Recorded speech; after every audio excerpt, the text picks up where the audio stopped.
We have a bit of a celebrity on the podcast today, on the Beyond Jaws podcast. We have Aliah Banchik, who is one of the stars and contestants of the new Netflix show. I guess it's a competition show. I always saw it a game show, but it's a competition show called All the Sharks. So if you want to see one of the sharks, you're not just going to see one of the sharks. You're not going to see the main sharks that you normally see, tiger sharks, great white sharks, and so forth. You are going to see all the sharks. I don't want to give it away, but we're going to hear a bit of the behind the scenes from Aliah, and we're also going to hear about all her other projects because she is a busy woman, and you have to hear this on this episode of the Beyond Jaws podcast.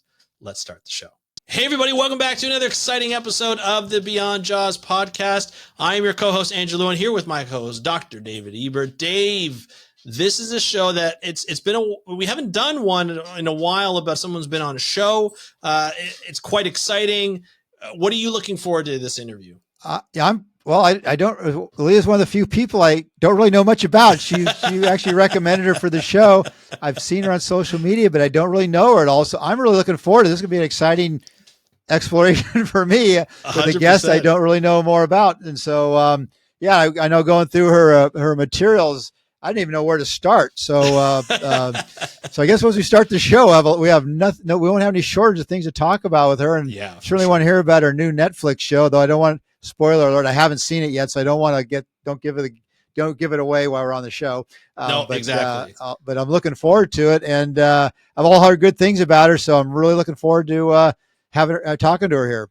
Yeah, for sure. I had her on the show, her and her co-founder of the Finstitute, Luca, on the show about a year ago on How to Protect the Ocean, just over a year ago. And we've been waiting to have her on this podcast. So, obviously we have a lineup of amazing guests that we've had on the past year. And then it just so happened that she was coming out with this show, which I didn't know about until about a week before. And I was like, and I told Dave, I'm like, Dave, we got to get this person on. Normally, like just to be full disclosures, Dave has so many connections within the shark world that usually he gets the guests, and I'm just like along for the ride as a co-host. I'm like, okay, like I'll do a lot of the technical stuff, ask some questions here and there, but Dave has the history, he's got the experience and the relationship with that person. But this time I was able to get it, so I kind of feel a little good, like this is our guest, but I was like, I'm the one who knew it. And so it's fun to be able to switch that a little bit and hear Dave like kind of discover through the questions, and it's kind of a fun thing to do, to switch it up every once in a while. But she is great. Like she has, you'll see she has a lot of energy. She's done a lot of stuff. She's got a lot of skills. We're looking at her CV and we're just like, holy cow, like how do you get all this done in such a short amount of time? And so definitely an up and coming star. So let's get started with the interview. Here's the interview with Aliah Banchik, talking about a number of different things within the shark world, the Finstitute, Naked for Nature. She's also talking about her show, All the Sharks, on Netflix. You can watch it now. In Canada, it's number 7 out of the top 10. That's huge. Cool. And it took over another shark film that we're not really going to talk about, and I can't wait to talk about it. So here's the episode. Here's the interview. Enjoy, and I'll talk to you after. I am so excited for this. Aliah, welcome to the Beyond Jaws podcast. Are you ready to talk about everything about sharks, but including flat sharks? Yes, I am. I'm so excited to be here. Thank you so much for having me. Right on, you bet. Well, welcome everyone to another episode of the Beyond Jaws podcast, where we have another rising star in the shark world with an awesome guest, Aliah Banchik, who recently just finished her MSc at James Cook University in Townsville, Australia. And just to preface this, Aliah has such a prolific portfolio that it'd probably take me 20 minutes or at least a third of the episode to just cover everything. So I'm just going to give you a few bullet points and we'll kind of go from there and bring Aliah in here. Among some of her highlights, though, she's the co-founder and president of the Finstitute. Sorry about that. A student-led conservation consortium with over 200 members. And she's also founder of the Naked for Nature, which I want to find out more about that, an ocean conservation, digital media, and underwater photography group. She's a dive master, PADI assistant instructor, drone pilot, flat shark enthusiast. I don't know about ghost sharks yet, but I'm sure we'll find out during the interview. I'm so into it. And so she currently in her current position, she's a projects and communications coordinator for the Sydney Institute of Marine Science in Sydney, Australia. Her schooling background is she did a BSc in marine biology, Spanish, and psychology at Tulane University. Wow, that's a lot of work. And then, as I mentioned, she just finished her MSc at James Cook University. And with that, Aliah, welcome to the show.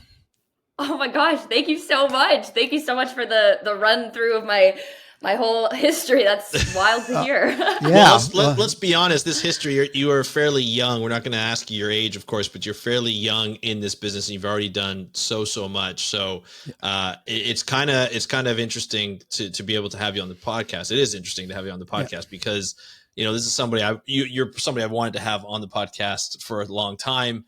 And then all of a sudden, 2 weeks ago, you start posting about this show that's coming out on Netflix called All the Sharks. And I'm like, okay, we have to arrange something. I watched it all on Friday when it came out, July 4th. And I was like, I binged it 6 hours straight. I may have gotten up once. I told you before I probably got up once to grab something to eat, but I was like standing up. I was very much into this. And I was texting Dave. I'm like, Dave, they have hound sharks on this. They have all these different sharks on this. And he's like, I gotta see this. But anyway, it's awesome. I love the show. And like people will probably hear my review before this episode's posted on how to protect the ocean, but it was great. But what's also great is all the stuff that you've done before. So today we're going to get into all of that. But we always start off the show of just sort of like, how did you get interested in the ocean and sharks? Cause I know you grew up in New York City.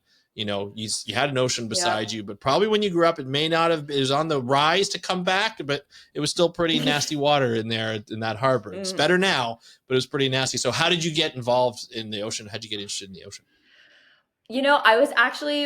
I was trying to reflect on this because I realized I didn't really have the answer to that question, like truly thought through. But now that I've realized that I've traced it all the way back to an incredible TV show called River Monsters with Jeremy Wade. Does anybody know River Monsters? Yes. Yep. I love it. Was obsessed with him and I was obsessed with the show. And it wasn't because I was like, wow, fish are so cool. It was because I was like, that is the most terrifying thing I could ever imagine doing.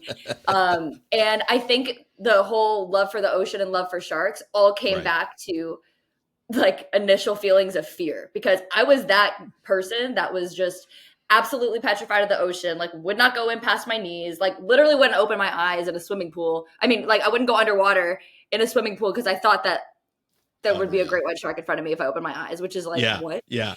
And so, I was like, same thing. Genuinely like unrealistically scared of any open body of water. But it clearly had that fascination still all the way at the very beginning when I was watching River Monsters and, just scaring the crap out of myself every day. So then in high school, I had the opportunity to take either an elective, but that was either astronomy. I always get those two confused. Either astronomy or marine biology. Right.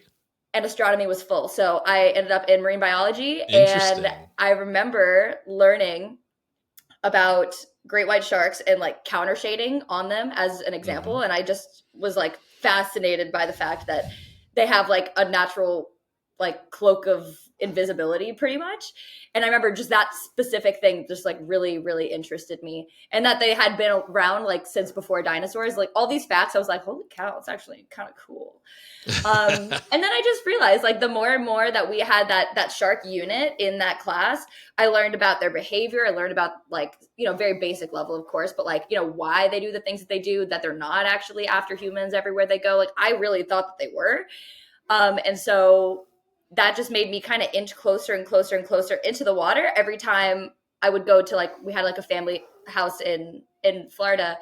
Every time I would go, I would just get a little bit deeper into the water until it all clicked and I no longer feared them. And in fact, I was fascinated by them, as they say, from fear to fascination. And yeah, it's my parents' worst nightmare, but that's now my career. Well, I mean, you've really gone to fascination. I mean, underwater photos, diving with sharks. In this show, you're diving with sharks, like all types of sharks. Tiger sharks, like and like just everything from like hound sharks to tiger sharks to skates and rays, and it's amazing how you're able to do that, going from such a fear. Do you ever look back and just be like, man, I've like this has really changed? Yeah, definitely. Especially like my parents. Like I remember my dad, he's been a diver forever, and he actually is the one who forced me against my will to get certified at 11. Right. Scuba certified. I was like still in the height of my fear at the ocean at that point. So like Yeah. every time we were doing the dives, I was like glued onto his arm, like no separation between us. But like I do remember going on a snorkel with him in the Bahamas once upon a time. And it's just sand. There's literally nothing. Right. It's crystal clear water. It's just sand. Right. And I saw one of the big starfishes. Yeah. And ran on water. Like I was petrified. I was like, get me out, get me out, get me out, get me out. My dad's like, what is wrong with you? So yeah, we've definitely come a long way from that, from running from starfish to now swimming with sharks. Well, what are your parents? I mean, at what point when you were growing up did you make the switch to like, okay, Dad, I'm going to actually go be a marine biologist? I think it was actually like that. I was never one of those kids that was like, oh, I want to be a marine biologist when I'm older. And like, I had no idea what I really wanted to be until I'm like in it. I still don't know what I want to be. I know who I want to be. Like, I want to be a good natured, genuine, curious person. And I don't know what necessarily career that's going to land me in. But yeah, I never knew that I wanted to do marine biology. But to answer your question a little bit more directly, so my my undergrad degree is psychology. And then the minor was marine biology and Spanish. And I didn't go into school thinking, okay, yes, I'm going to go get a bachelor's of science so that I can set myself up to do marine biology later if I wanted to do a master's. That was never in the cards for me. Right. It's just, I had done a semester abroad in Australia during my undergrad. And I was like, wow, I want to get back there somehow, some way. What better way than to study further and do an education degree because, or a marine biology degree because, you can get a student visa relatively easily than other visas. Right. And yeah, maybe I can get a scholarship and all that stuff. So I just kind of looked into like UCID and James Cook University as two of the options that I really wanted to go to, and found out that I actually didn't need to do another degree. Like I already had the prerequisite, which was a Bachelor of Science, which I got blindly lucky doing because in a lot of schools, psychology is an art. Right? Exactly. Psychology is usually like a Bachelor of Arts. So I got again, this is what I was saying, like so lucky in my career where I was like, oh my gosh, I could actually apply and get into a master's degree in marine biology with my psychology degree. Yeah. You just saved yourself like $80,000. I know. Too, oh my God. And like so much mental stress. Holy cow. Yeah, for sure. When you did it, so you did a semester abroad at James Cook and then is that where you did I did the semester abroad at UCID actually. So I'd never been to Townsville before. Oh, okay. Then how did you hook up with a professor there at James Cook? So I ended up like when I did get to James Cook University, that's when I just kind of started talking to a bunch of people, but like I didn't know anybody beforehand. Oh. Because the degree's not like it's not a research thesis, right? It's more of it's more class-based. Is that what it is? Exactly. So it's a master's degree by coursework.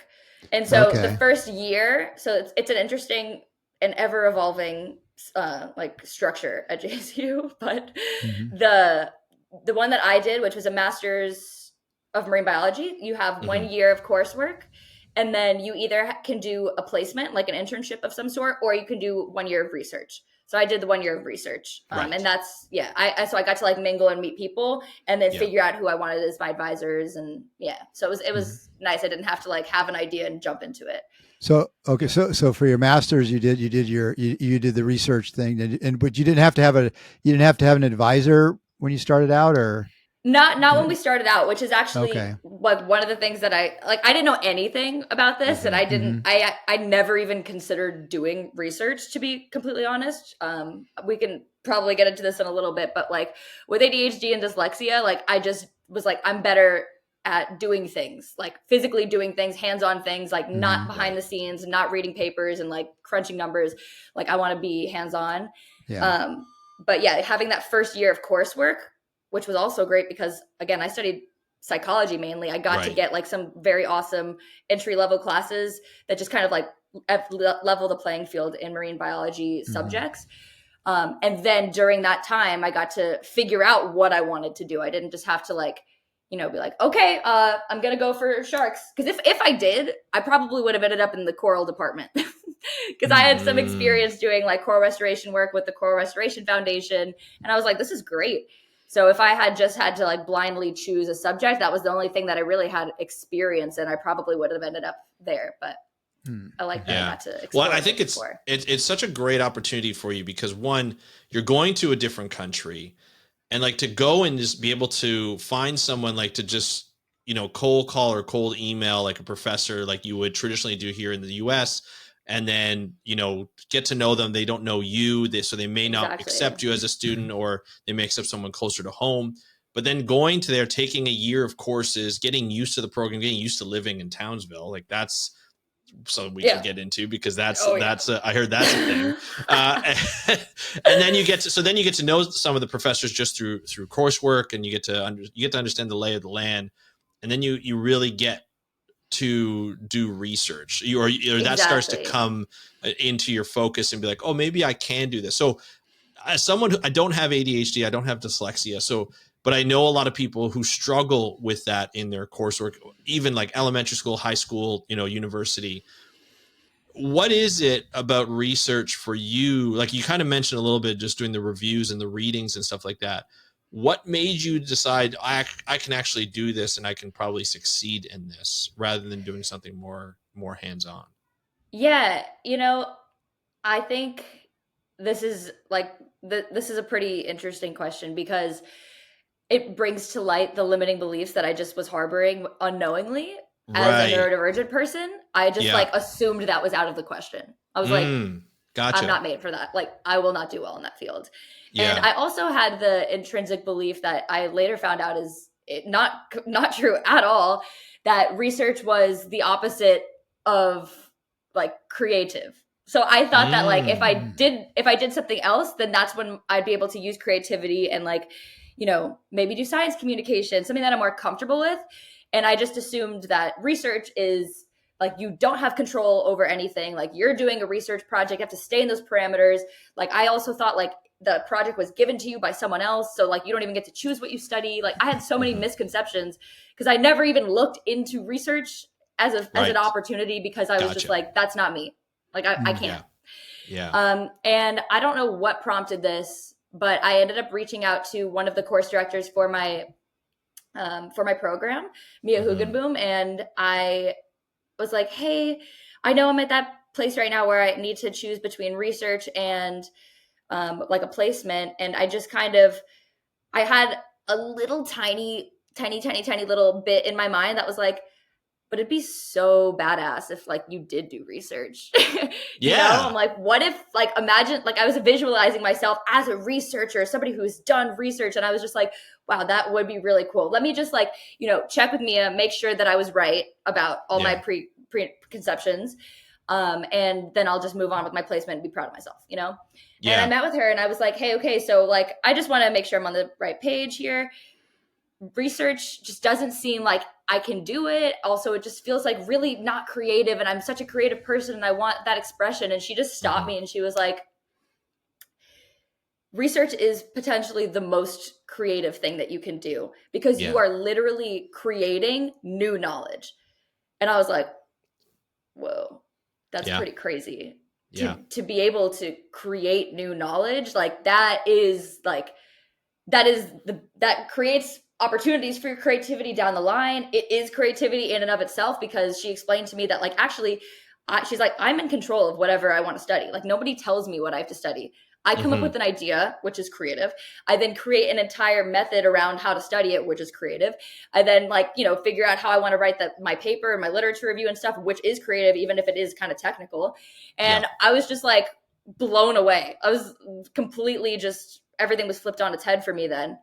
And so I actually started considering doing research, and I had like a 2-day window to, make my decision. And it went from 100% placement to like, 50% placement. And then I was like, screw it, I'm just going to do research. If I don't like it, I know for the future, but when will I ever in my life have another opportunity like this to just try out research in the field that I want to be in with the help of like world-class professors and resources, you know? So to me, I was like, let's make the most of that tuition money, which shout out, I did actually not have to pay it because I did get a scholarship, but nice. you know, Congrats. in theory, I'm like, let's not put this to waste. I could get a job. I feel like I'm very confident I can get a job anywhere else, but I cannot get this opportunity again. So yeah. All the respect to you for making that decision. That has to be one of the toughest decisions to make at that time, because like if you do a placement, you're like, there's a good chance that I'll get a job after this because I'll have some experience. I'll build some experience. With research,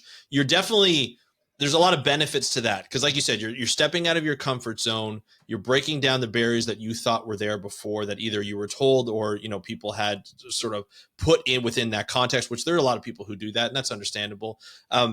But then you could break down those barriers and be like, no, I actually did this. So there's a lot of like a personal commitment and a personal like sort of like breaking down those barriers, which I really enjoy. But doesn't necessarily mean you'll get a job after. You know what I mean? Where a placement kind of solidifies. Yeah, exactly. So I think that's like at that time that must have been one of those you're like, oh crap, like it's not a flip of a coin.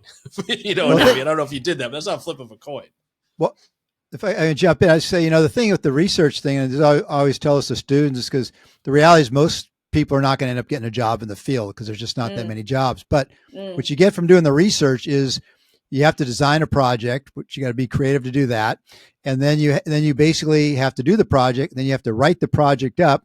And if you get it published and then you say, give a presentation or two at a conference, a professional conference, you've just added like 3 skills to your resume: speaking, 100%. Writing, and creativity. And that's in almost any job, whatever you're going into, those are skills they can see. And especially if you're in the sciences like this, they can see you can do stuff. So you've just added some skills to your resume. That's what I tell students, if you can get 100%. That done. Yeah. And I felt that every step of the way, like, because I was doing field work too. So I had to organize like teams. I had to manage volunteers. I had to, you know, be responsible for other people. I had to, you know, like, project coordination, like team building. Like there was so many aspects of it that I'm like, holy cow, I just like expedited my, you know, professional experiences that I probably could have gotten in like chunk wise little pieces throughout different jobs. I just like got an expedited version of all of that, like a little condensed bit in the course of a year, which was, it's incredible. And what'd you end up working on for your project? I ended up working under Jalen, looking at the feeding ecology of juvenile giant shovel nose rays. Awesome. All right. Yes. Awesome. Yes. That's why I was geeking out about the wedgefish and guitarfish symposium. I was like, I'm coming next time. Okay. And I should mention, spoiler alert to anybody who hasn't seen all the sharks, because I highly recommend that you go see it. But in that, and I loved how they kept this in, and they did it a number of times. Every time you heard Aliah speak, it was like, flat sharks are sharks too. It was like, I mean, like there should be t-shirts made, there should be hats made, you should have merch made of that, because it was awesome. Every time I heard it, I'm like, oh, Dave's gonna love this. Yeah. Well, I mean, you do a lot of marketing, and then that's really, if you say flat sharks, your audience gets a whole different reaction than if you just say, than if you say rays. You know, and I've been, you know, I know why they came up with the term rhino rays for that group of. But what they should use are shark rays. Yeah, that's the term I use. All you gotta do is the buzzword, and it's shark. And I refer to them as shark rays, and I like that. I get a whole different reaction than if I say rhino rays, because then they're just thinking like, "What's a rhino ray?" It means nothing to the average person. Nothing. But you say shark ray. Shark Ray is like a cool freaking movie. Yeah. And you already can like visualize it. You know, you're like thinking about what it looks like. Like I just was filming a little like reel for Instagram talking about rhino rays, and like the intro that I do, I'm like, okay, today we're going to talk about rhino rays, but you know, I don't really feel like most people know what that even means, what a rhino ray is. So to confirm that, let's go ask my volleyball team. And then I asked all my volleyball team members, I was like, what's a rhino ray? And I got some crazy answers. And it's just not self-explanatory. Yeah. You know? Yeah. No, you expect to see horns, like from exactly. a rhino. Everybody said like rhinos. Yeah, like a rhino. the truth is, like, I'm reading this. I have this next to me because I was reading it before this, but this is like currently my favorite book. It's like my Bible. I'm trying to absorb everything that I can from it. But it talks about like, this idea of like having a name for something that is still gripping, like in general marketing terms, like, you know, most people are like interested in it. And then like having it be self-explanatory is like two kind of separate different things. Yeah. Like it's not as fun if it's just like, the best example I've ever seen was when I started using the term "go shark." Good. Back in 2009, I started using the term. We had a new species we described from off California, and when they called up, I said "go shark" instead of chimera, and that thing just went viral around the world. And I mean, to this day, if I post a "go shark," I get a huge response on social media. Yeah. If I say chimera, people are like, I don't know what that is. Nothing, zero. But if I say "go shark," could be food for all they know. Last year I had an article with Britt Finucci. She was the lead author on Science. It was on the cover of Science, and the day before that came out, I had a new species of "go shark" that I described from off Thailand.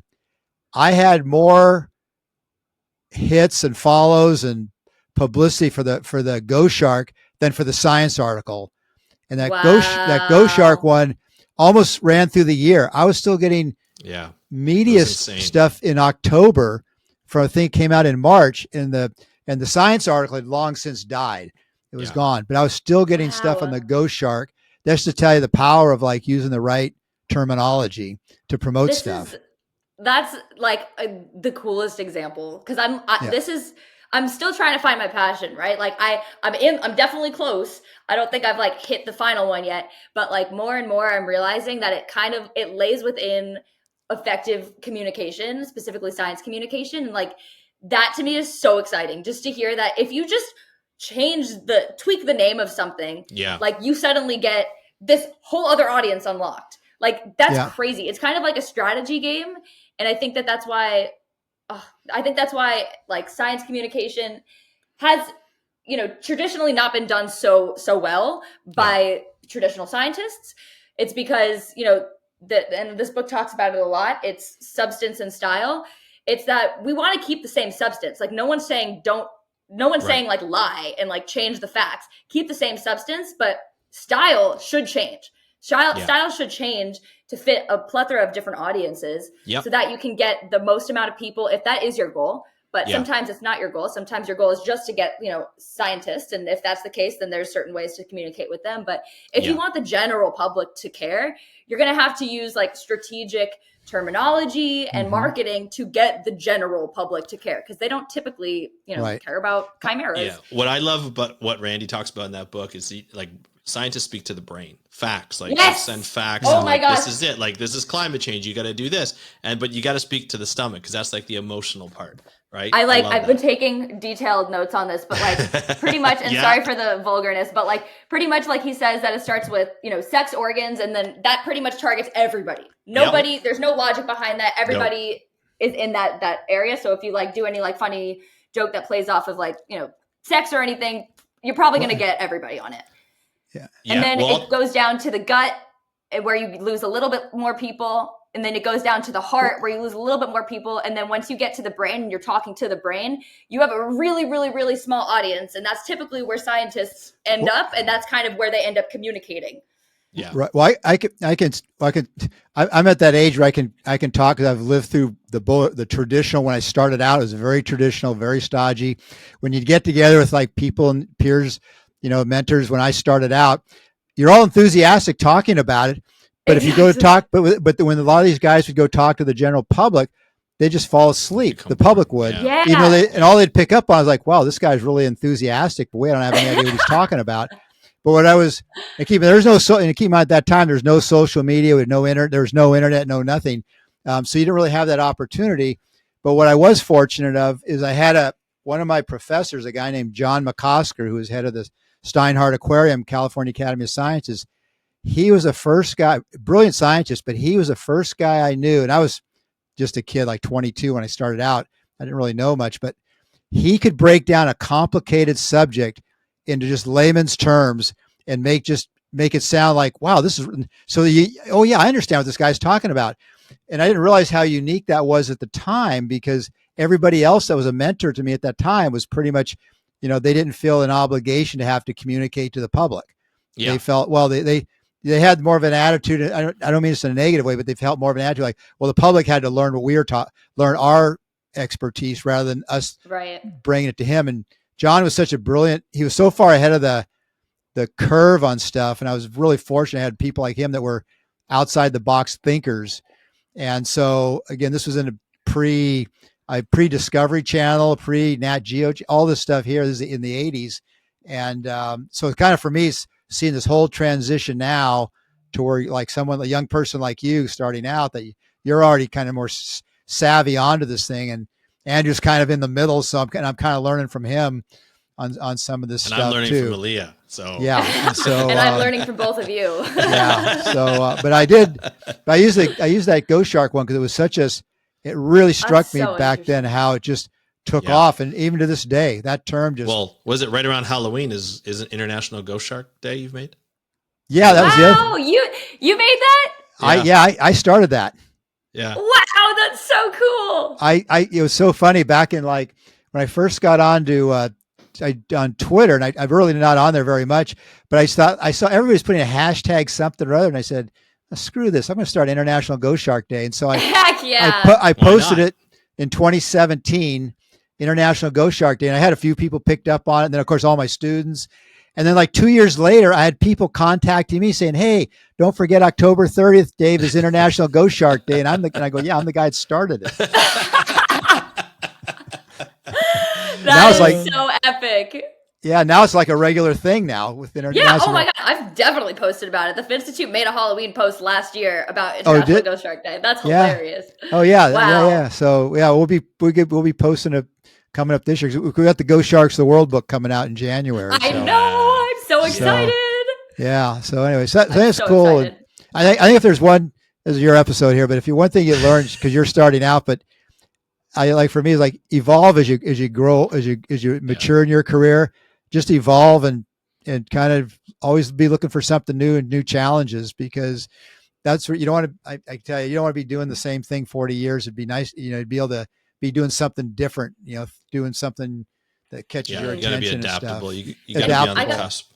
I do feel like that is this. I don't even think this is a limiting belief. I think this is the opposite of a limiting belief in the form of a limiting belief. But I don't think that I could ever do anything for more than a few years. I think that comes down to ADHD, and I think that's why I have the most I have this really vibrant career history that I not even on there. I was a makeup artist for a little bit, believe it or not. Really? I thought I was going to be a fashion designer. I thought I was going to be an Olympic athlete. I hyper focus on things. Mm-hmm. And so I get a ton of experience in one thing because I literally get obsessed with it for a little bit. And then I move on to the next, and I've learned to not fight that urge. So I'm definitely here to go with the flow and continuously evolve, like you said. I think that's the key to success. Well, that's great. And speaking of which, when you look at, we talk about science communication, we talk about wording, we talk about titles. You've started, and we'll discuss each one of them, but you've started two things, or not started, or been a part of two things. You co-founded the Finstitute, which the name is amazing. It's so much fun to say. Yeah, big into marketing. And then you also have Naked for Nature, which is in itself, the title is sparks curiosity. Speak to those organs that you mentioned before. Exactly. And so which one came first? Was it Naked for Nature or Naked for Finstitute? Nature? So how did that all start? Where did that come from? I mean, obviously it goes to your photography. It goes to your sort of your love for being underwater, your journey of loving being underwater more and more. How did that all begin? I'm just going to relate everything back to ADHD and dyslexia because that's how it is. But so just a small preface before I give you that full answer. I think this is an ADHD thing and also a dyslexia thing, just the way that our brains work. There's not a super strong emphasis on fine detail. For dyslexia in particular, the way that our brains work when we're reading is an exact manifestation of that idea. And it's that we don't have we have the same parts of the brain as a typical or neurotypical person does. But the thing is, we are only using one of those areas to do the job of 3 specialized areas that are supposed to be active when we're reading. And as a product, we're obviously not paying as much attention to specific details. And that's why there's like a lot of spelling errors and reading errors and cognition errors. It's because instead of using 3 specialized areas, we're having that one area do the job of all 3. So it's just, not as detailed. Right. And I think that translates into my life a bit. And I do feel that being okay with imperfection has made me just like launch into things head first without thinking too much. And in a safe way, I'm not talking about, of course. anything sketchy, but like definitely in my careers, I'm like, oh, here's an idea. And also mix that with the impulsivity of ADHD. I'm like, here's an idea. I'm going to do it. And I'll learn and I'll see what happens from it. Yeah. And so it's almost like throw it up against the wall and see what sticks kind of thing, right? Exactly. Yeah. So with Naked for Nature, like that's actually what happened. Like this was back in 2021, I believe. Maybe even it was in 2020. I was finishing up my degree at Tulane doing psychology. So like really not doing I didn't have any background in academics. I was doing in marine biology. I was doing coral restoration work on the side. I was living in Miami during this time because COVID. It was confusing. And everything. Yeah. And I had a GoPro and I had taken a few, not even pictures. I just was like scanning, taking videos, and then I'd go home and I'd screenshot frames that I liked. And I'm like, that's a sick picture. I'm such a good photographer.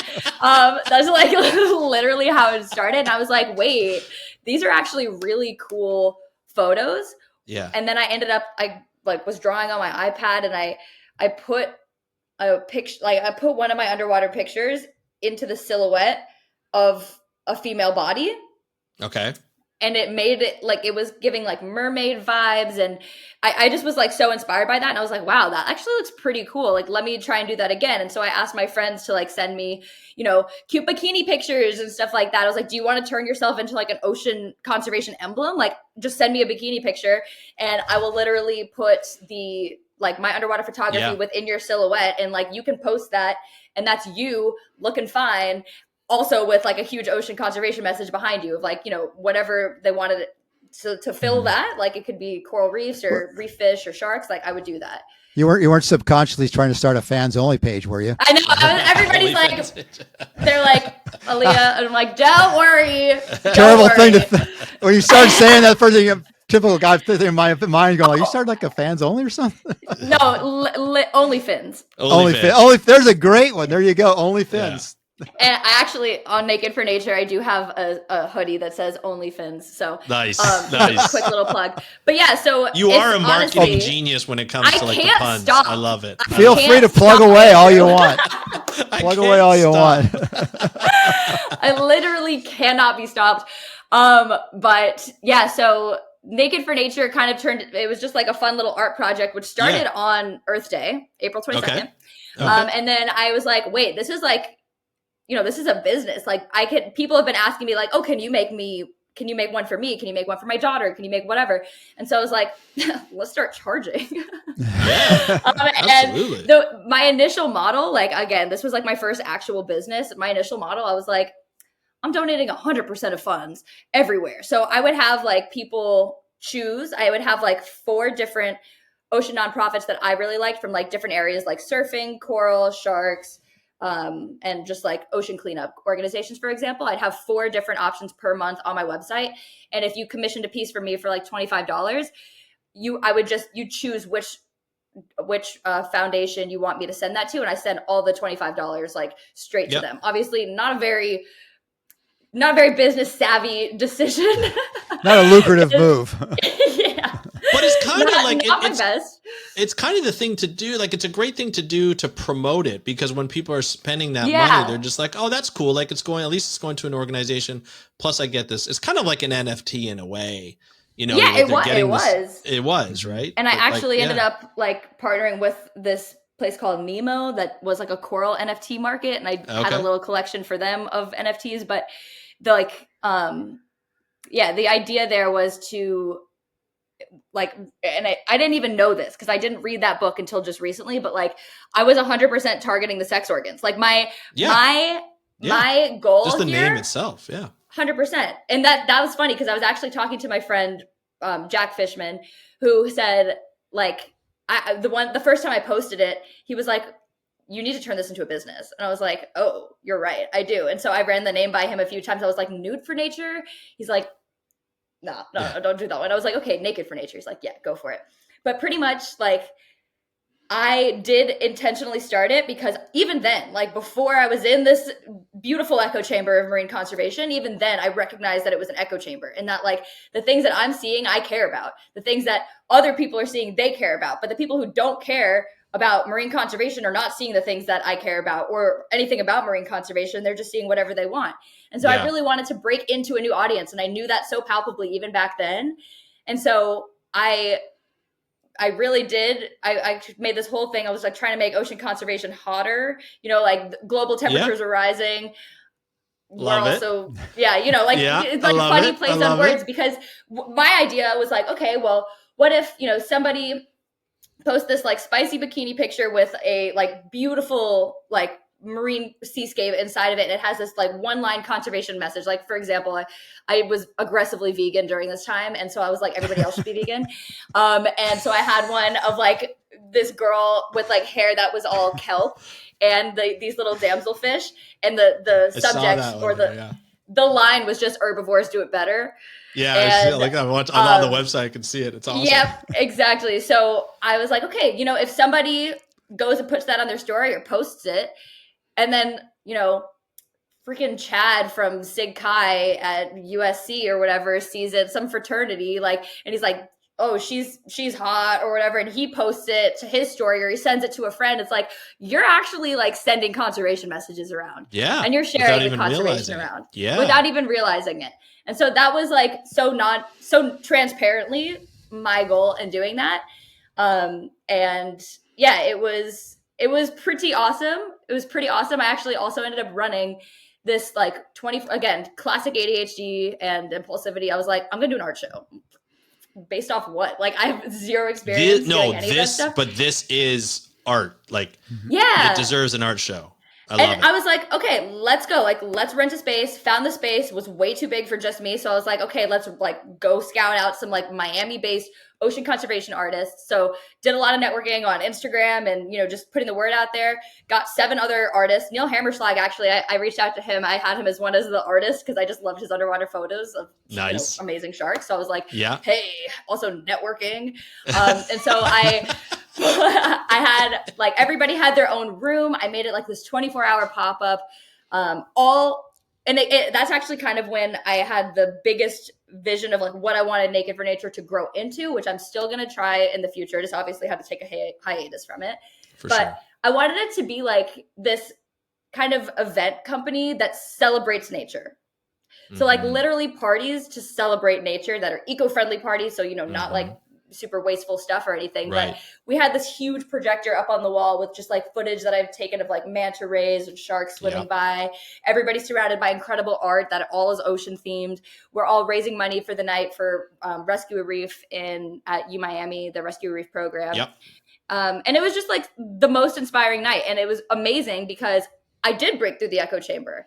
There was probably like 15 scientists there, or like friends that I had from UMiami or like, you know, around, but I had divers, spearfishers, surfers, just people who liked art, people who wanted to be in the scene, like friends of friends. Like, so I had one of my friends, a professional boxer. She came. Like, I just had such an eclectic group of people all there for the same reason, celebrating nature, which that's a highlight, career highlight for sure.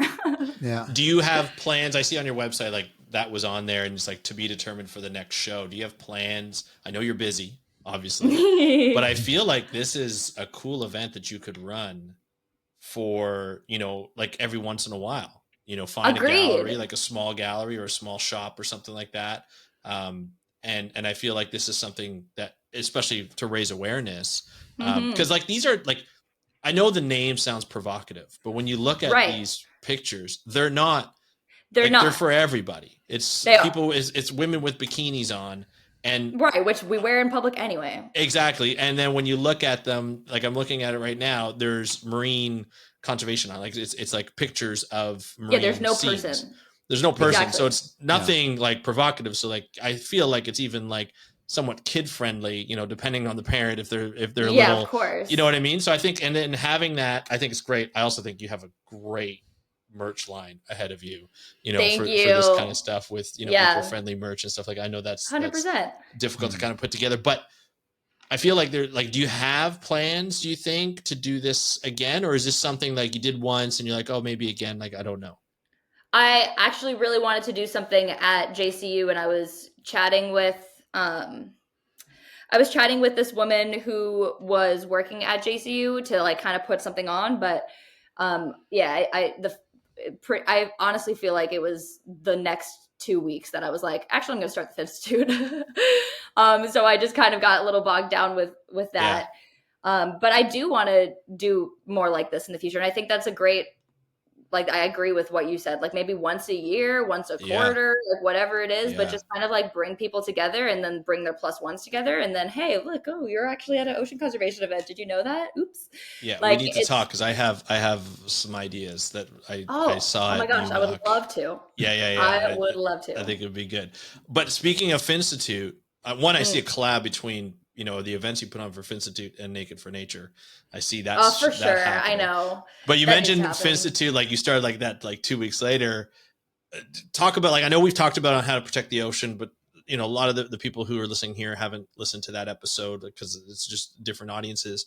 Can you just talk about how that came to be? You had a co-founder, how that all came to be, and what it's become now? 100%. I'll try my best to give the consolidated version. Here we go. Lots happened. A lot's happened. Let's just say.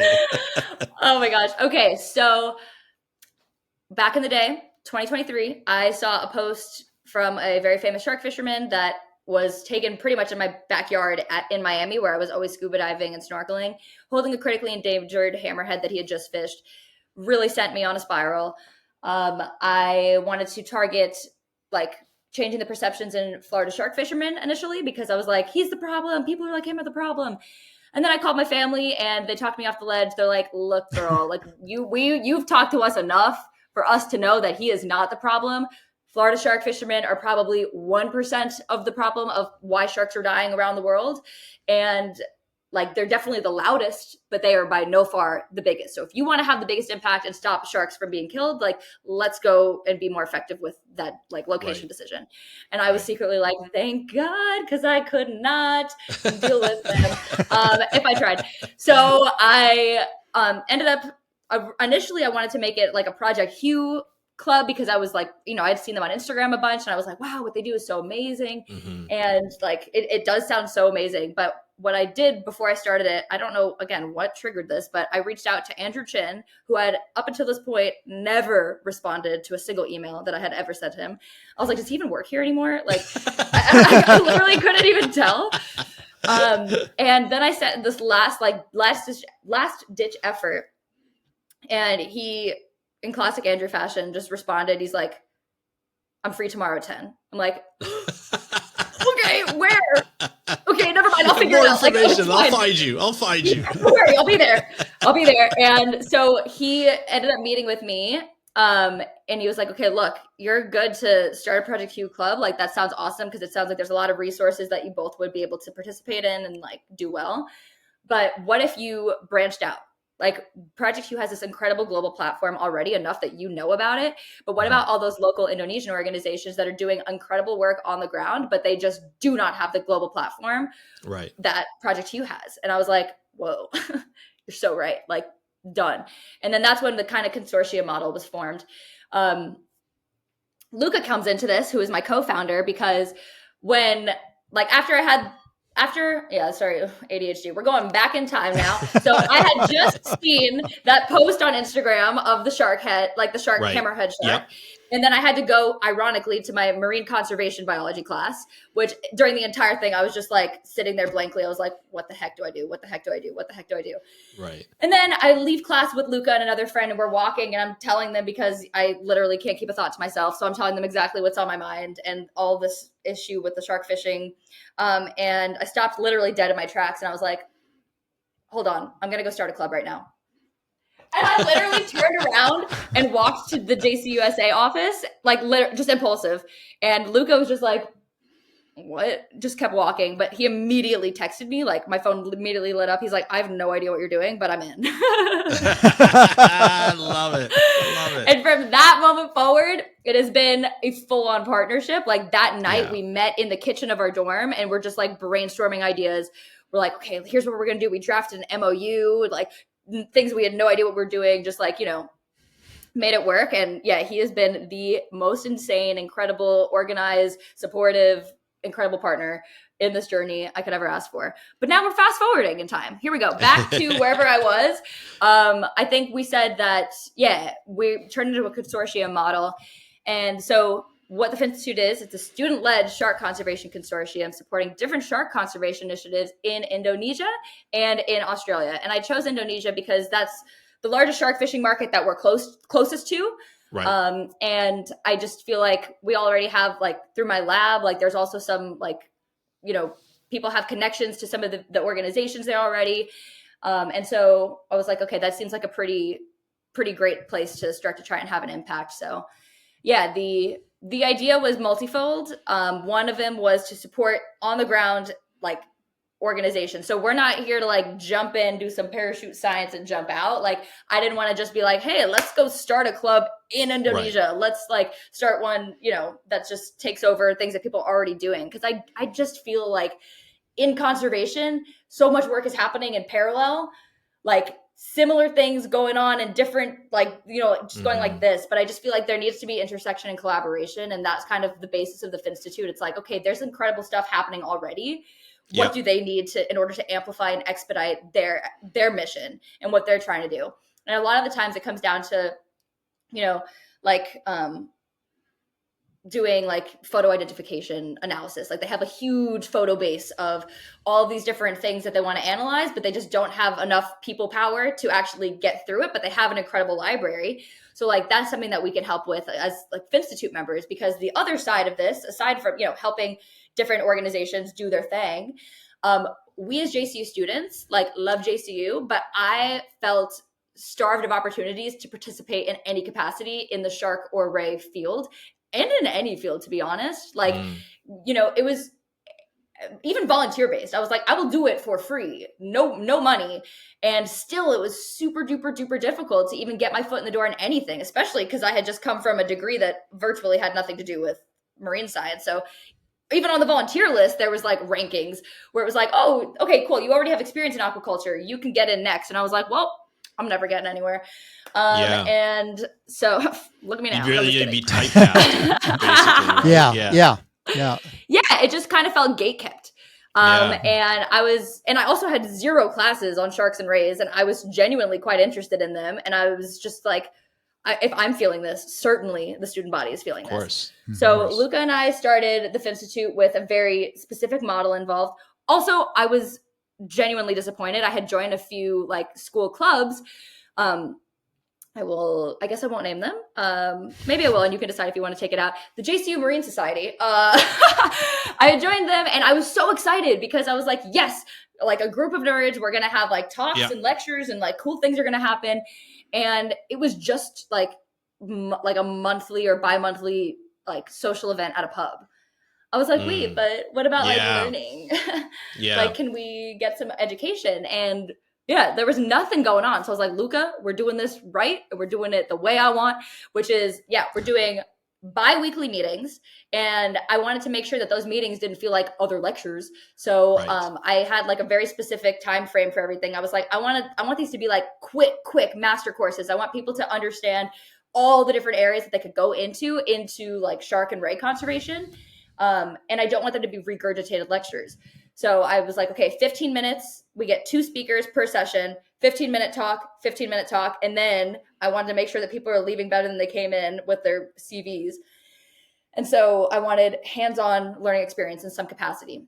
So that was ambitious. But it actually worked for the most part. We ended up going with one speaker, one workshop now, because it was just a lot. Yep. But yeah, workshops involve things like, like shark age, like vertebral aging techniques to understand like how people are telling how old sharks are at the current moment. Or I taught underwater photography and photo editing workshop because like I would have freaking loved to take something like that. Mm-hmm. And yeah, like suturing, Dr. Nico Lubitz had actually got us like a bunch of mullet and taught us like a suturing workshop so that we could actually learn like hands-on stuff for like field-based work as well. And yeah, so like people were leaving better than they came in, and it's just kind of expanded since then. We've also partnered with Sharks for Kids recently, which I am so excited about. Jillian Morris. Yeah. I'm so excited. But we've created like an outreach team utilizing resources that already exist. No need to invent the wheel. Like she's got it covered. Absolutely. So we've got an outreach team. Now we just had a partnership with Spot a Shark here in Australia, which was an example of the photo identification stuff that we've been doing. Like she has this, Sarah, the president of Spot a Shark, has this incredible library of thousands and thousands of pictures of gray nurse sharks across Australia. And they really needed this one area they really needed data on this one area to look at the sharks and see if they had any fishing related injuries in order to protect them better, obviously. But they didn't have the manpower to go through 3,500 pictures by the end of this month to submit it for, a report that was due to lobby for it. And so I was like, hold on, like I have an entire army of students that are gunning for any opportunity they can to get involved in meaningful shark conservation, to do any type of research. And I was part of it too. I'm like, I know photo identification, like analysis is not super glamorous when you're like higher up in your career. It's kind of like, ugh, I shouldn't be doing this. I don't need to do this. Like, I mean, people probably don't feel that way, but No, I get you. But I'm like, to me, even like to undergrads who don't have any experience, who just want experience to put on their resume to get their foot in the door, that's like life changing. And so I initially was going to make a group of just 10 people, but I had 26 incredible applicants apply. And I was like, heck yeah, the more the merrier. So we split 3,500 pictures up against 26 people. I think it was like 140-ish pictures a person, 2 hours. Yeah. 2 hours. That group was so passionate and dedicated and so detail oriented. We got that whole data set done within a week. And like, I have follow-up messages. Like that was the most meaningful thing I've done so far in my degree. And like, I've not been able to contribute in this way before. So thank you so much for the opportunity. And meanwhile, that would have just been sitting somewhere. Yeah, exactly. You feel accomplished, right? That's so important for students to feel like I've done something, out of this. I think that's great. And they can add it to that's a skill. Yeah. They've now done injury assessments on gray nurse sharks, and it's something that might actually go to inform policy change. Like, and they would have been a direct contributor to that. So and that's, you hit on a thing there too. It's like, if you can show people, like young people starting out, like that's a skill you learn. Gets back to the speaking, writing, publishing. All those are skills that those are sort of intangible skills that you can do pretty easily, but it makes a powerful impact on a resume for a young person. Yeah, 100%. And so for sure. So I got to ask you about we got a little bit now. I haven't seen your Netflix show yet, so don't give me any spoiler alerts yet. But why don't you tell us a little bit more about how did you get involved in that and what was it like doing the show? And again, don't give me anything away. I haven't seen it yet. I want to catch it. So I won't. Tell us about that. But Andrew, you can't give anything away either then. I can't help it. I'm just going to say I'm too excited about this, but I'll censor Andrew. No. Yeah. So I guess everybody's curious to hear how I got this opportunity, and the answer is I have no freaking idea. I did not apply. I did not try out, get whatever. I have talked to the producer who ended up casting me for this extensively. And he's like, I think this is how, but I, in classic ADHD fashion, boldly started a video podcast series of which I did a single episode on before just moving on to the next thing. And it was through Naked for Nature, actually. So shout out Naked for Nature. But I had interviewed my friend Lauren, who was a shark diver in Jupiter, about sustainable shark ecotourism. Right. And it was the only thing on the internet tying my name to the word shark. And it was a video of me talking and knowing what I was talking about. And I think that is literally how this guy found me. And then I got an email, like, I don't know, I don't actually know how much later, but I just got an email from this guy named Mike with a Y. And I was like, this is a scam. And it was just like, oh, I've cast you for this shark TV show, blah, blah, blah. And I didn't have anything on my socials or anything to indicate that I was really into sharks at this point in my life. So I was like, that is way too specific. I'm in. So yeah, I interviewed with him. That was like nearly 3 years ago now. Oh, wow. So it's been in the making for a while. Quite a journey. Yeah. Well, I literally did not believe it was happening until I was in the Maldives. But yeah, it was a slow burn that he cast me then. And then that show initially didn't go through. So a year later, I got the same message from him. And I was like, yo, whatever. I'll call you. I'll see what it's like. And he's like, this is really happening. And yeah. And I literally still like heard nothing from him up until like a week before the general date vicinity. And he's like, you'll just get a plane ticket. You'll get a date. And you're like, what, am I going to get kidnapped or something? Like, what the hell? You know what I mean? Here's a plane. Like, yeah, I'll meet you in the Maldives. Like, come on. He FaceTimed us. He FaceTimed the cast, like, maybe a week before we were supposed to leave. Yeah. He told us all this, like, you'll get a plane ticket. Like, we don't know when it starts. We don't know where it starts. We don't know who else is on it. Also, you can't talk about this because you signed an NDA. And I was just like, he's like, any questions? I was like, am I getting trafficked? And he was like, what? People don't realize that, but you have to ask that kind of stuff. Like, it's like there's too much secrecy involved sometimes. You know? I know. I was like, thank you. That's all I need to know. He's like, and if you were, why would I tell you? Are. Yeah. You are. And I'm like, by the way, just to warn you, you will be trafficked. So yeah, we made it. And that's like an ongoing joke between like all the producers now. They're like, Aliah, do you believe us now? I'm like, yeah, kinda. Yeah. But I mean, look, like this is like it's a cool show. Give us the premise of the show, before we go any further. Yeah, so pretty much it's a competition show between 4 different teams of shark experts or enthusiasts that travel the world to photograph the most amount of different species of sharks and rays that they possibly can, to gain points to ultimately be the winner of all the sharks.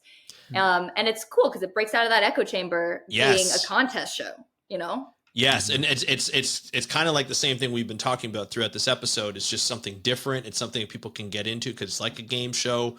It's non-invasive. You know what I mean? Like there's no touching of sharks. There's no hanging on the fins of a shark.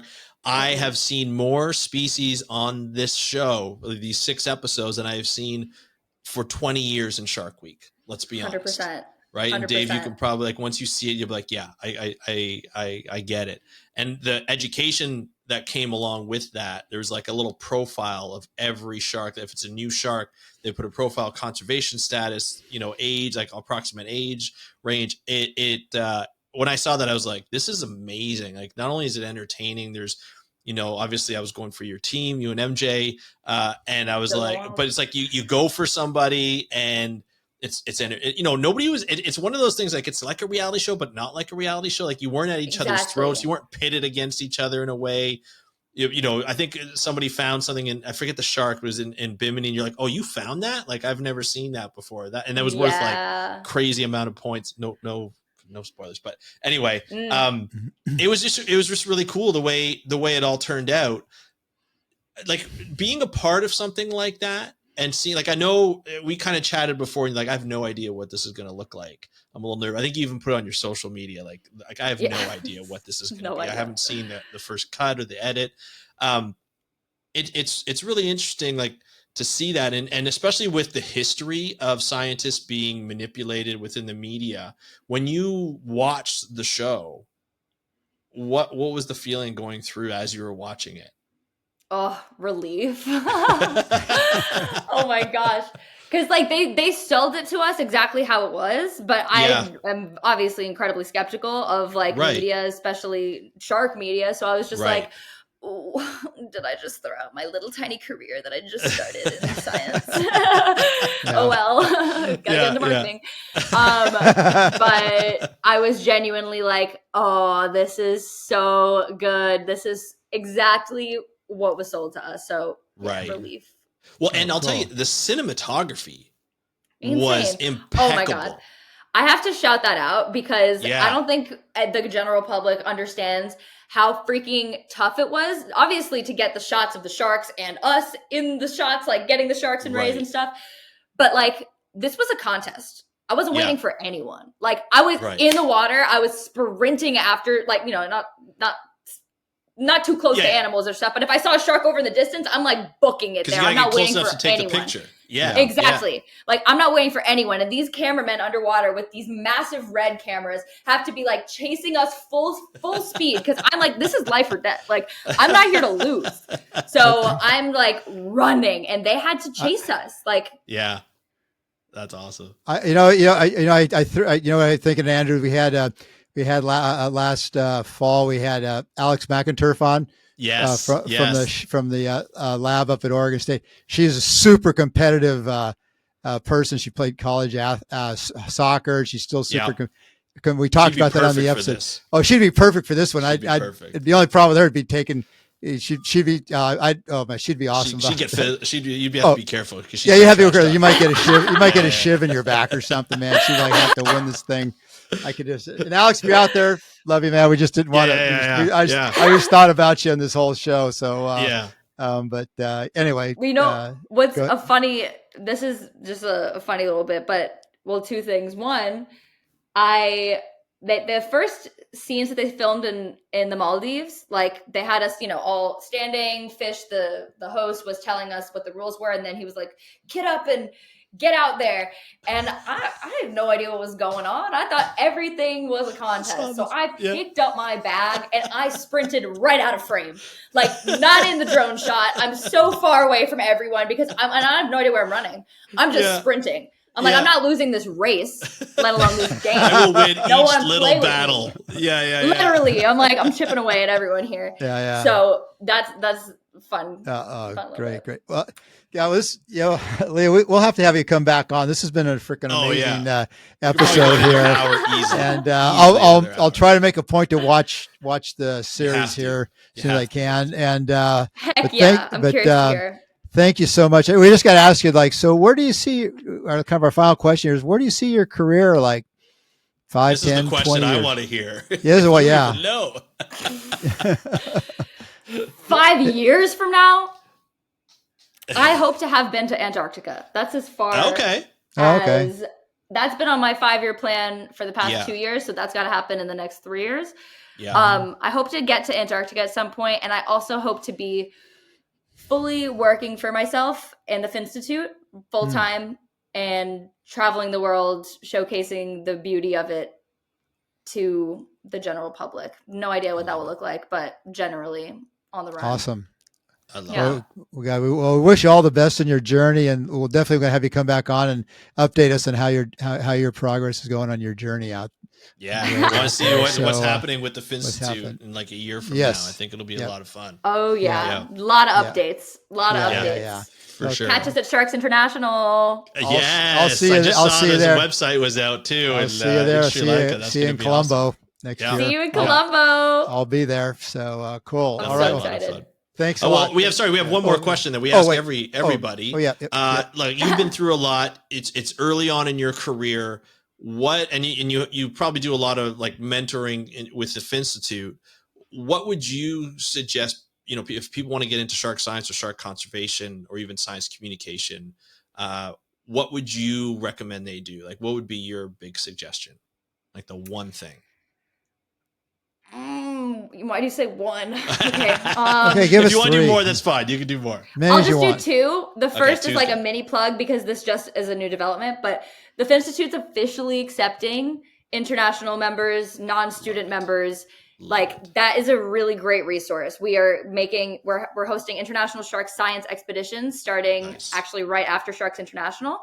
in May 2026. And then we also have a ton of resources we're going to make available on our website that will just help you get your foot in the door, help you just learn a little bit more about the field and the realities of the field, and stuff like that. But I would also just say on like a philosophical level, just for success in life in general, just don't wait for the perfect moment. Just send it. Just send it, because you don't know what you're capable of until you do it. And the best way to learn is through experience. So I say just send it. I love that. Aliah, thank you so much for coming on. I mean, this has been a big pleasure for us to have you on the podcast. You bring such a great energy such an honor. to the interview, and congratulations on the success of all the sharks. Netflix is going to get a boost in Burlington, Ontario, where I live, because I've been telling everybody. Like, I have friends who like come to me, like their kids have questions about, marine biology and like sharks. And I'm like telling them like, this is what you want to watch. Because every time they see something, it's like, should I watch this? I'm like, no, don't watch this. I know. Watch this. Like, watch this one. This is the one you want to watch. So thank you for that, for being a part of that, and for bringing this to the public. As you're still, you're changing the game the way it is, and we really appreciate that, and coming on here and sharing that with us. So we really do appreciate it. Thank you so much. Yep. Anytime. Oh my gosh. Thank you guys so much. Yep. Good. Take care. All right. Bye. Thank you, Aliah, for joining us on today's episode of the Beyond Jobs podcast. It was such a treat to have you on. Dave, what did you think of the interview? Oh, it was awesome. I mean, it definitely was. I didn't really know that much going in, but boy, we could have gone on for another hour, which means it was just a great thing, because we'll probably have her back on to have another hour with her. She was just like a live wire with all the stuff she's done. Oh man. As as I was prepping for the introduction, I was going through all of her materials, and I was just kind of like, holy smokes, how do we put this in like a short, brief type of thing? Yeah. Yeah. Oh, I know. Yeah. So, it was great. And I really enjoyed it. As you heard during the show, I haven't seen the series yet, so I'll probably have to watch it now to see what happens. So I didn't want her to share exactly what happened in the show or who won. Yeah, you want to watch it. Yeah. I'll watch it now and see what happens. And but yeah, no, she was terrific. I mean, for like I said, we didn't want to discuss ages, because some of us are much older, and so we wanted to, but she's for early career, she's done an amazing amount of stuff. And again, one of these people, like, we didn't even dwell on it too much about, she up and left the US and went to halfway around the world to Australia, and started this whole new career, this whole new life on things. And so so it was an amazing interview. I'm just really pleased. I'm really glad you recommended her, and we were able to get her on the show here to do. And I think what I also love too, just in terms of like all the projects that she's done, but I think all in sort of how she defines it as part of her sort of like neurodivergent behavior, the ADHD, the dyslexia. She's very open with it. Mm-hmm. It almost prevented her sort of like the box she kind of put herself in, not necessarily put herself in, but what she heard that she might be better at doing than others, and that she didn't consider research as part of what she would be able to do, because she didn't think, because of what the ADHD and the dyslexia, it might not be a good fit. And then it ends up being a good fit. I think, and she discovers that by putting herself out of her comfort zone and then going through it, and now allowing other people to not fall into those sort of myths that happen, and understanding that research is a creative process. Yep. It's not just math. It's not just, reading and putting in a formula. Mm-hmm. It can be very, very creative, which you obviously know, and I know. Oh, yeah. But it's interesting how all these outside pressures and sort of these boxing in of individuals that have a specific, neurodivergency or whatever you want to call it, put like that could prevent them from doing stuff, even though they don't try and discover it for themselves. So really respect what she's done. It obviously not an easy thing to do. But I love how she is openly talking about it. And even after we stopped recording, she talked about the fact that people are reaching out and, being like, hey, really happy you're doing this. It makes me want to do research and so forth. So I think it's really important to hammer home here in this. Episode. No, I think so. Think so as well. Like I said, she talked about her about her just, I say disability, but the things she had to overcome and everything. And I think, she's done very well. So I think part of it, she's got the energy, she's got the drive to want to do it. And the creativity is huge. And you dwell on that. It's huge. She, even while we're talking on the show, we're talking about different things. She's coming up with ideas like, hey, we can call it this or call it that, or, she's good at the puns and the the fins only, fins only, only fins. Yeah. I thought that was it. And then she just came up with that right off the top. I love it. It was great. So, it was terrific having hearing her story and everything, and being so young and having done so much already. It'll be interesting to see. And and the other thing I like about her too, she has goals. She wants to wants to accomplish certain things, has a time frame on it. And I think that's always for me, I think personally, that's a good thing to have goals, and have some time frames. It gives you something to work towards. And stuff. Sure. And sometimes might go in a different direction, but at least you have some goals to follow and everything. So I think 100%. That's pretty good. That's pretty good. So I hope everybody checks out her show. I'll have to watch it now. And then, as I say, and check out the episode with her and get on, follow the Fins Institute and her other startup businesses. And I say, we'll look forward to having her back here soon. Absolutely. Find out more about what's happening with the Fin Institute and Naked for Nature and all her other projects that she's a part of, as well as working. We didn't really even get to it, the working for Sydney Institute of Marine Science. Science communicator, which is amazing. So I think that's really great. So always love talking to Aliah, and we'll definitely have her back on. So thanks again, Aliah. We'll put links to her website and her socials so you can get to know her a little bit better. And then Dave, if people want to get a hold of you, how would they do so? Lost Shark Guy, social media platforms, Instagram, but please go to my Lost Shark Guy YouTube channel. Follow the series, Searching for Lost Sharks, Extinct or Alive, and then of course Beyond Jaws Pod as well. Please follow us along there and leave comments on both sites. Andrew and I like to get feedback on the shows and episodes we do, and it helps us plan for the future episodes. Yeah. I love that idea. And then if people want to get a hold of us, Beyond Jaws Pod on Instagram at Beyond Jaws Pod. And I want to thank you so much, Aliah, for coming on the podcast. Dave, this is always fun to do this type of work. We even talked to Aliah about an hour and a half after, almost 2 hours after the show. So a lot of projects coming and maybe little discussions after, which will be great. But we want to thank you guys for supporting us, continuing to support us, continue watching and continuing sharing each of your favorite episodes and clips. So check us out on YouTube at, Beyond Jaws Podcast. We'd love to hear from you and leave comments on just below the video and stuff, and always get a hold of us on Instagram. Thank you so much for joining us on today's episode of the Beyond Jaws Podcast. Have a great day. We'll talk to you next time, and happy conservation.